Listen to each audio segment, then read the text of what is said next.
Welcome back to my YouTube channel where I share tips and tools and different little insights that'll help you on your healing journey, no matter where you are, and doesn't matter what type of healing you're doing right now. I hope that I can add to something that will allow you to walk away and think about, maybe apply it to your life. And I don't run out of topics, and I've had a lot of life experiences to be able to share some of this with you. So today's topic is about settling for different things in your life, and whether it's your job or your relationship or your pain, even settling for your pain because at least it's something that is familiar to you. And I think once upon a time, many times actually, that I've settled in my life for different things, thinking that it'll have to be good enough, or that somewhere deep down inside, even though I didn't call it this, somewhere deep down inside I didn't feel worthy of more.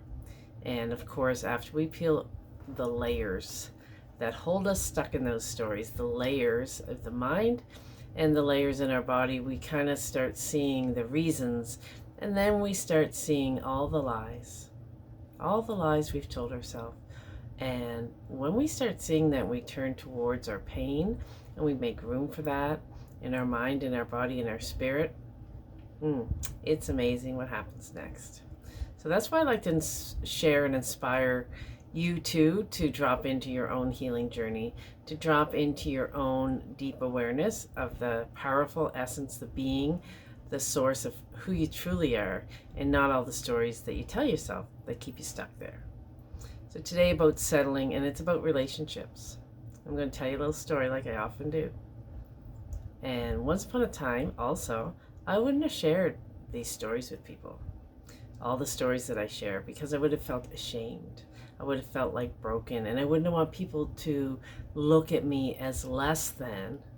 These are the stories. These are the ridiculous stories. I wouldn't have wanted people to look at me as less than because this experience happened to me or that experience happened to me, as if somehow it was my own doing, as if somehow that I chose certain things, which is, of course, it's not true, right? But when it comes to relationships, what happened to me several years ago after my daughter died, my relationship that I was in at the time, it was good enough. But because of, this is what happened.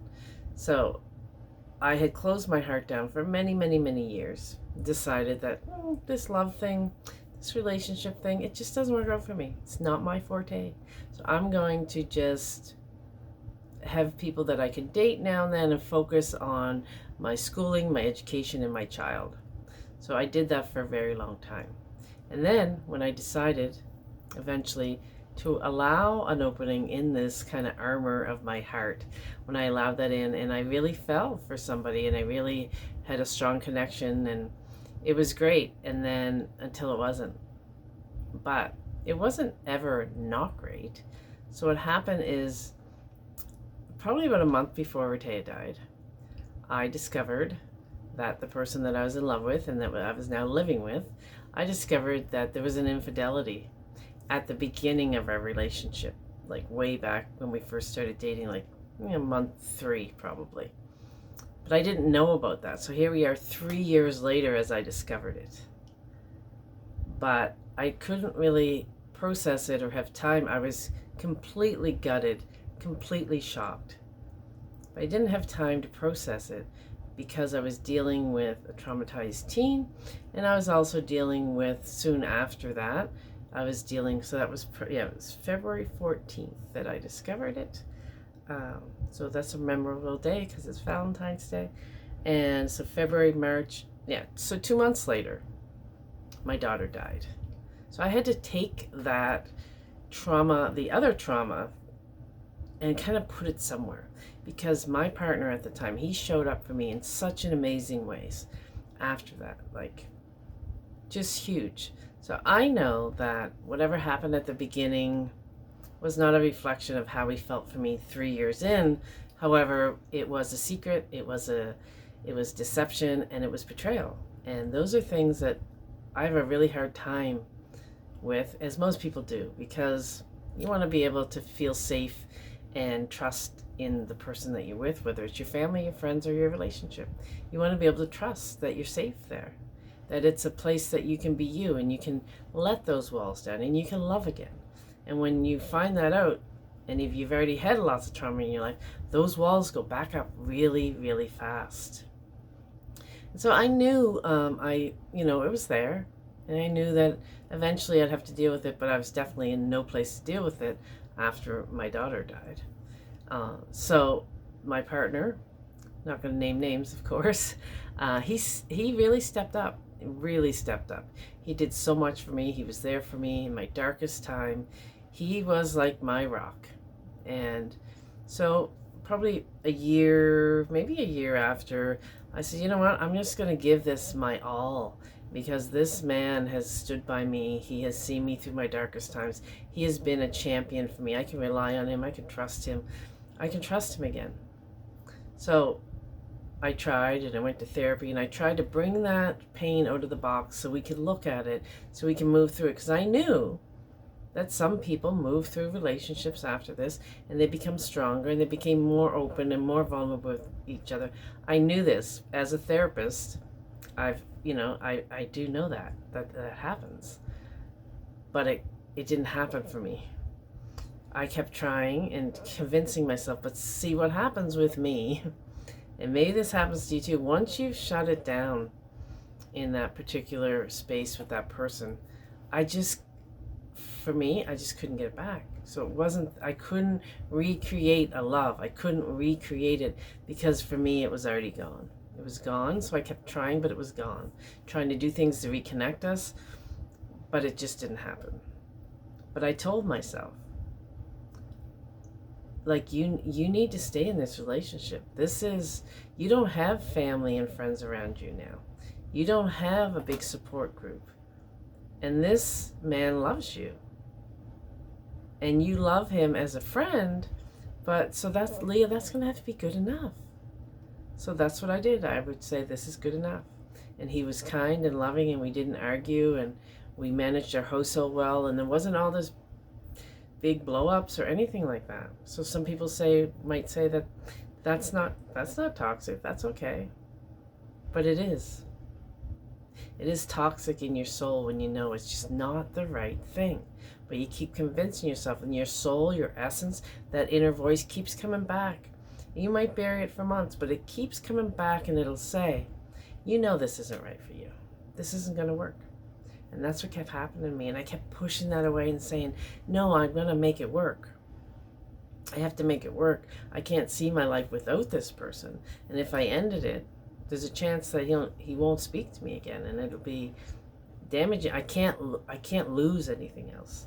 I felt like so many things were taken from me, and I didn't feel like I could take another hit like that. But see, that's a big lie. It's a big lie I was telling myself about my situation.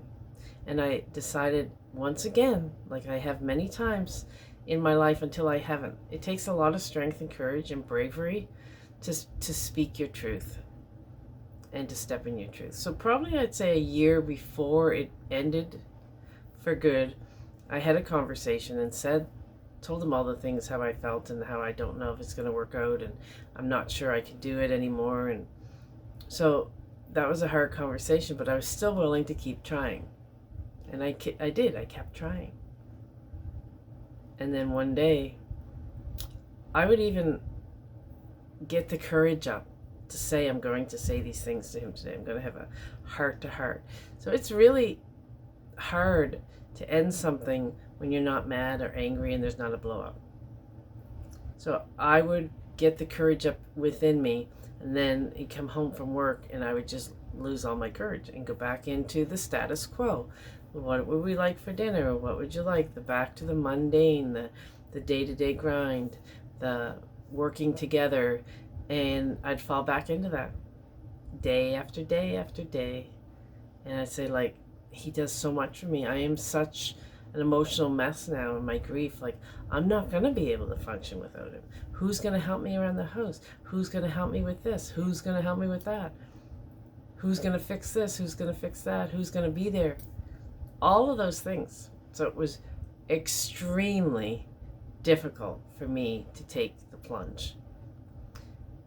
And most people, I think, might have stayed there because it wasn't negative. It wasn't, but in my heart of hearts, when you know something in your heart of hearts, that nudge and that voice, you're going to have to push it away over and over and over again. That conversation I had November 17th, trying to think of the year, maybe 5 years, I guess now. I know the date was November 17th.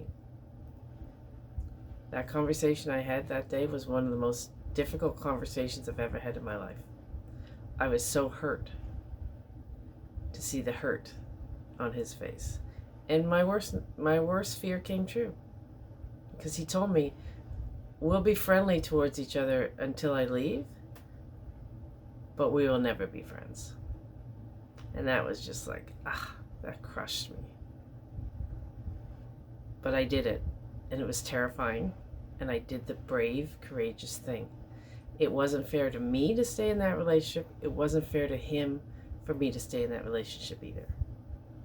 Because there's somebody out there for him that's going to love him and be there for him the way we were before I found out about the betrayal. There's somebody out there for him, and there's somebody, I knew that one day, maybe, there'd be somebody out there for me too. So sometimes our journey with people, we kind of make it something more when sometimes the journey has ended. Sometimes your time together. What would I have done if I didn't have him in my life and Matea died? Like, I can't even imagine how difficult that would have been. Like he helped me so much. So sometimes people come into our life and they're only meant to stay for a certain period of time, but we force it and we make it and we just keep going back, or we keep staying in it. So that's what I wanted to share with you today, is that your soul isn't ready for you to settle for things. And sometimes things are terrifying and scary. And I was so sad when he left and didn't know what was going to happen. If I might have lost my home. I didn't know. I wasn't sure that I'd be able to keep it. I wasn't sure about all kinds of things. That I wouldn't be able to fix things, which I still can't fix things. It's not my thing is to fix things. But I can fix me. And I can go inward and tell myself that I can do these things when I get my mind. When you listen to your soul, there is a way we jump, and there is a way that the universe comes in and starts supporting us, sending us other people, sending us things that kind of help us on our journey. But it's scary. But don't settle. This is one life we have to live. We shouldn't settle. When we know in our heart of hearts when it's time to end something, we might take our time to do it, but when we know it's time, we have to honor that. Otherwise, it's not fair to anybody in the situation. So that's what I wanted to share with you. Also letting you know my Soul Speak program that works on all of these things. The stories we tell ourselves, how to connect back to their body, how to connect to our intuition and a deeper sense of knowing, how to walk and live more authentically and allow the layers and honoring all the pain, all the feelings. So my Soul Speak program begins January 23rd for 6 months. I only run it twice a year. And this is the type of program where you're going to learn all these things. So if you want, I will put my email and my website. I'll drop it in the comments section. If you want to join, let me know. I'd be happy and honored to mentor you for 6 months to kind of shift you from where you are to where you're heading. And when we make that shift and we take that jump, unbelievable the things that happen. Things we can't even fathom or imagine it. So thank you for joining me, and I will see you again next week.